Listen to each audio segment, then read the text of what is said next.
Hello students, welcome to my YouTube channel. Myself CMA Harsh Sompura. So आज के इस video के अंदर मैं आपको कॉर्पोरेट के स्मॉल सम्स करवाने वाला हूं, जो पास्ट एग्जामिनेशन में पूछे जा चुके हैं। तो ये वीडियोस जो है वो आप थरोली प्रिपेयर करके जाना, अच्छे से देख के जाना, ताकि आपको एग्जामिनेशन में स्मॉल सम अटेंड करने में इजी रहे। ठीक है। तो जल्दी से हम स्टार्ट करते हैं सम्स।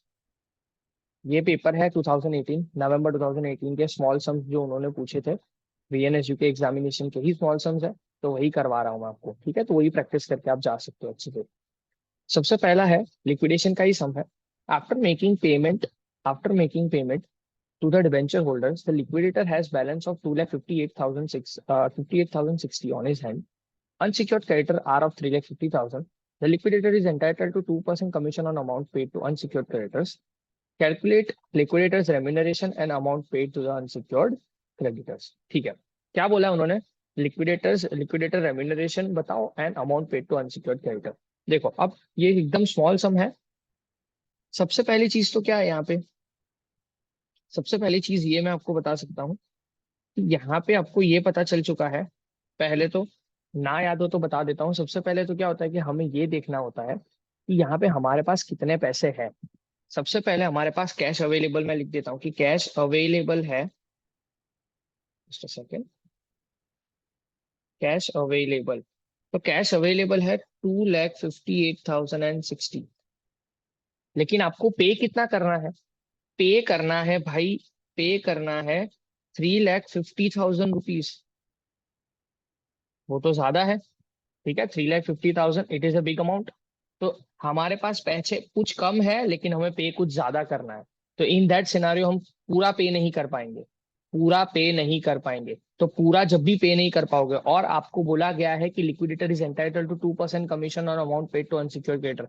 अनसिक्योर्ड क्रेडिटर के ऊपर 2% आपको अमाउंट पे करना है। जितना अनसिक्योर्ड क्रेडिटर को पे करोगे, उसके ऊपर रेम्यूनरेशन आपको पे करना है। तो सिंपल है, आपके पास जो अमाउंट पड़ा है, आपके पास जो अमाउंट पड़ा है उसी में से आपको दोनों को पे करना है। लिक्विडेटर को रेम्यूनरेशन भी पे करना है, और आपको अनसिक्योर्ड क्रेडिटर को भी पे करना है। तो सिंपल सिंपल आपको यही करना है। 2,58,060, उसके दो पार्ट कर दो। एक पार्ट आपको क्या करना है? Liquidators remuneration. रेम्यूनरेशन कैसे निकालोगे? 2,58,060 मल्टीप्लाई बाय जितना परसेंटेज है, 2% है, 2% डिवाइड बाय 102। हम ऐसा मान लेंगे कि इसके अंदर रेम्यूनरेशन इंक्लूडेड ही है। और दूसरा पोर्शन क्या होगा? Payment to unsecured creditor. That would be 2,58,060 multiply by 100 divide by 102. Done है? कर ले। Okay, this is it. 2,58,060 multiply by 2 divide by 102. 5060, 5060 would be your amount। 2,58,060 में से 60 में से आप 5060 भी माइनस कर दोगे ना, तो भी आपका आंसर आ जाएगा 2,53,000। That's it. ये आपके दोनों अमाउंट आ गया। लिक्विडेटर का रेम्यूनरेशन भी आ गया और पेमेंट टू अनसिक्योर्ड क्रेडिटर भी आ गया। सिंपल, आपके पास अगर पेमेंट करने लायक सारे पैसे नहीं है, तो आपको इंक्लूसिव अमाउंट है, इस तरह से ही आपको कर देना है। सर, अगर 5% होता तो 5 डिवाइड बाय 105 कर देता। That's it, done. आगे बढ़ते हैं। सेकंड सम भी अच्छा है, देख लेते हैं। चलो पहले सम पढ़ लेते हैं। Capital structure of Gajanan limited. Capital structure of Gajanan Limited is consisted of the following. First है 80,000 equity shares of 10 each fully paid। 80,000 equity shares है, 10 each गजानन का है। 20,000 8% preference shares of 100 each fully paid। ठीक है। 5,000 12% debentures of 100 each। ओके, ये उन्होंने capital structure दिया है गजानन कंपनी लिमिटेड का। ठीक है, गजानन नाम की कंपनी है जिसका कैपिटल स्ट्रक्चर है। Besides, its sundry creditors and bills payable were 6,50,000 respectively। ठीक है, sundry creditors and bills payable भी उन्होंने दे दिया है, कोई बात नहीं, considerable. The company is absorbed by Ganesh limited. Ganesh limited ने गजानन लिमिटेड को परचेस कर लिया है। ठीक है, यहाँ पे पता क्या चला? गणेश लिमिटेड ने गजानन लिमिटेड को परचेस कर लिया। The purchase consideration being made as per. Purchase consideration कैसे मेक किया? परचेस कंसिडरेशन में मैंने आपको बता दिया है, वापस लिख के बता देता हूँ या तो याद करवा देता हूँ। परचेस कंसिडरेशन मैंने बोला था कि ओनर को आप जितने पैसे पे करते हो ना, वही परचेस कंसिडरेशन में आता है। और ओनर किसको बोला जाता है? इक्विटी शेयर होल्डर्स को एंड प्रेफरेंस शेयर होल्डर्स को ही ओनर बोला जाता है, डिबेंचर होल्डर्स को ओनर नहीं बोला जाता, they are the creditors of the company. ठीक है, तो यहाँ पे बोला था purchase consideration being made as per पहला पेमेंट उन्होंने किया है payment of debenture at a premium of 10%। Debenture को कोई भी पेमेंट करेंगे वो परचेस कंसिडरेशन में नहीं आएगा। बी, कौन सा पेमेंट किया? The issue of similar number of 10% preference shares of ₹50 each. 50 रुपए का एक प्रेफरेंस शेयर्स आप पे कर रहे हो, प्रेफरेंस शेयर्स को मतलब वो परचेस कंसिडरेशन में आ सकता है। Third, the issue of 2 equity shares of ₹10 each in new company for every 4 shares held in Gajanan limited. मतलब लास्ट के 2 पॉइंट कंसिडर करने, लास्ट में उन्होंने बोला कैलकुलेट परचेस कंसिडरेशन, लिखा है परचेस कंसिडरेशन। तो हमें फाइंड आउट क्या करना है भाई, यहाँ पे तो हमें परचेस कंसिडरेशन फाइंड आउट करना है। Sorry just a minute.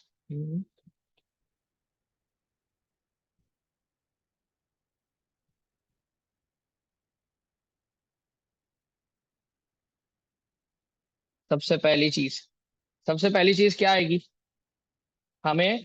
सबसे पहली चीज प्रेफरेंस शेयर्स, पता चल गया कि प्रेफरेंस शेयर्स पे करना है।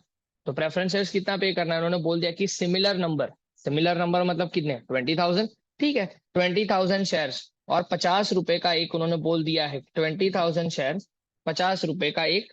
तो 20,000 शेयर्स ही इश्यू करेंगे हम लोग। 20,000 शेयर्स मल्टीप्लाई बाई 50, सीधा 50 ही कर देता हूँ क्योंकि एक शेयर 50 रुपए का ही है, उन्होंने बोल दिया तो 50 रुपए का। 20,000 into 50, that would be 10 lakh रुपए। 10 लाख रुपए है ये प्रेफरेंस शेयर्स के। प्रेफरेंस शेयर इश्यू करके आपने कितने पे किए? 10 लाख रुपए। ठीक है, सेकंड इक्विटी शेयर्स है। इक्विटी शेयर्स का जो इक्वेशन है वो बना के दे रहा हूं मैं। क्या बोला है? 4 शेयर के सामने 2 शेयर है, बोला है ये रेशियो कि पुरानी कंपनी गजानन लिमिटेड में 4 शेयर हो, उसके सामने नई कंपनी के 2 शेयर मिलेंगे। ठीक है, तो ब्रैकेट में लिख देते हैं कि 4 के सामने 2 शेयर। ये रहा लिखा हुआ है कि 4 के सामने 2 शेयर। 4 के सामने 2 शेयर, तो टोटल गजानन में कितने नंबर ऑफ शेयर है? 80,000 शेयर है। देखो 80,000 शेयर है, 80,000 शेयर्स के सामने कितने शेयर्स? डन है। तो 80,000 multiply by 2 divided by 4, that would be 40,000 shares. 40,000 equity shares आपको मिलेंगे। मल्टीप्लाई बाय कितने रुपए का एक शेयर देना चाहते हैं वो लोग? 10 रुपए का एक, तो 10 रुपए मल्टीप्लाई कर दो, तो 4 lakh rupees. That's it. Equity share holders को एंड प्रेफरेंस शेयर होल्डर्स को आपने पे कर दिया। दैट्स इट, ये आपका परचेस कंसिडरेशन है। इससे आगे आपको कुछ सोचने की जरूरत नहीं है। This is your PC, that is your purchase consideration. हाँ गया सम, आंसर भी कंप्लीट हो चुका। डन है, चलो आगे बढ़ते हैं। फिर उसके बाद ये अच्छा वाला सम है, ये थोड़ा देख के जाना, आपको मे भी आपको कंफ्यूज कर सकता है। बहुत ही इजी वाला सम है, ना कुछ खास नहीं है। ठीक है, strong limited agreed to absorb weak limited. देखो यहाँ पे परचेजर कौन है और सेलर कौन है ना, वो मैं पहले बता देता हूँ। सबसे पहले उन्होंने बोला है कि स्ट्रॉन्ग लिमिटेड जो है उसने अग्री किया कि वो किसको परचेस कर लेंगे। Strong limited agreed to observe weak limited, तो स्ट्रॉन्ग जो है, स्ट्रॉन्ग लिमिटेड परचेजर है वीक लिमिटेड का। तो यहाँ पे वीक लिमिटेड बंद हो जाएगी और स्ट्रॉन्ग लिमिटेड में मर्ज हो जाएगी, मतलब परचेस कर लेगा स्ट्रॉन्ग जो है वीक को परचेस कर लेगा, ऐसा बोला है। फिर उसके बाद उन्होंने बोला है net asset of strong limited and weak limited are 3 lakh and ₹1,80,000 respectively. तो यहाँ पे मैं नेट एसेट्स लिख देता हूँ कि भाई नेट एसेट्स है स्ट्रॉन्ग की एंड वीक की। स्ट्रॉन्ग की नेट एसेट है 3 लाख रुपीज एंड वीक की नेट एसेट है 1,80,000 रुपीज है। स्ट्रॉन्ग की और वीक की नेट एसेट इतनी इतनी है, 3 लाख और 1,80,000। Number of share of strong is 15,000। क्या बोला है? नंबर ऑफ शेयर्स लिख देते हैं। नंबर ऑफ शेयर्स, जो जो चीज दी है ना वो लिख रहा हूँ और कुछ नहीं कर रहा हूँ। SHARES। ठीक है, नंबर ऑफ शेयर, स्ट्रॉन्ग के शेयर्स कितने हैं? 15,000, तो स्ट्रॉन्ग के सामने 15,000 लिख रहा हूँ। और वीक के शेयर्स कितने हैं? 12,000। डन है, ओके, बस इतना करना है आपको। Calculate the ratio of exchange of shares. जब भी ऐसा बोले ना calculate the ratio of exchange of shares, तो सिंपल सिंपल है, पहले आपको क्या निकालनी है? Intrinsic value. क्या निकालना है आपको? इंट्रिंसिक वैल्यू निकालना है। क्या करना है? Intrinsic value. तो इंट्रिंसिक वैल्यू कैसे निकलता है? इंट्रिंसिक वैल्यू निकलता है, आपको सिंपल सिंपल करना है, 3 lakh divide by 15,000। Net asset divide by number of shares. Intrinsic value का फॉर्मूला है net asset divide by number of shares. तो net asset divide by number of shares आप कर दो तो आपका आंसर आ जाएगा। तो 3 लाख डिवाइडेड बाय 15,000 अगर करोगे और यहाँ पे 1,80,000 डिवाइडेड बाई 12,000 करोगे तो 3 lakh divided by 15,000 that would be 20 और 1,80,000 divided by 12,000 that would be 15. That would be 15. ठीक है। अब क्या करना है, जो सेलर कंपनी है आपको कुछ नहीं करना है, seller company divide by purchasing company कर दो, आपका आंसर आ जाएगा। क्या पूछा है, ratio of exchange of shares, ratio of exchange of shares, ऐसा बोला है ना। कुछ नहीं करना है, ratio of share exchange of shares का फॉर्मूला आपको दे देता हूं। जो कंपनी बंद हो रही है, जो कंपनी बंद हो रही है उसका इंट्रिंसिक वैल्यू न्यूमरेटर में लिखो, और जो कंपनी अभी चालू है, जो कंपनी परचेजर है, उसका इंट्रिंसिक वैल्यू डिनोमिनेटर में लिख दो 20। That's it. तो ये आपका आंसर आ गया 3/4। ठीक है, 3/4 आपका आंसर आ गया। इसको आपको चेक करना है तो कैसे कर सकते हो, अगर चेक करना है लॉजिकली, वैसे तो आपको लॉजिकली जानने की जरूरत नहीं है पर फिर भी बता देता हूँ। देखो, वीक लिमिटेड का 1,80,000 की इक्विटी शेयर है 1,80,000। अगर ये स्ट्रॉन्ग लिमिटेड को, वीक लिमिटेड को परचेस करना है तो 1,80,000 के सामने वो अपनी कंपनी का 20 रुपए का एक शेयर इशू करेगा। सिंपल है ना।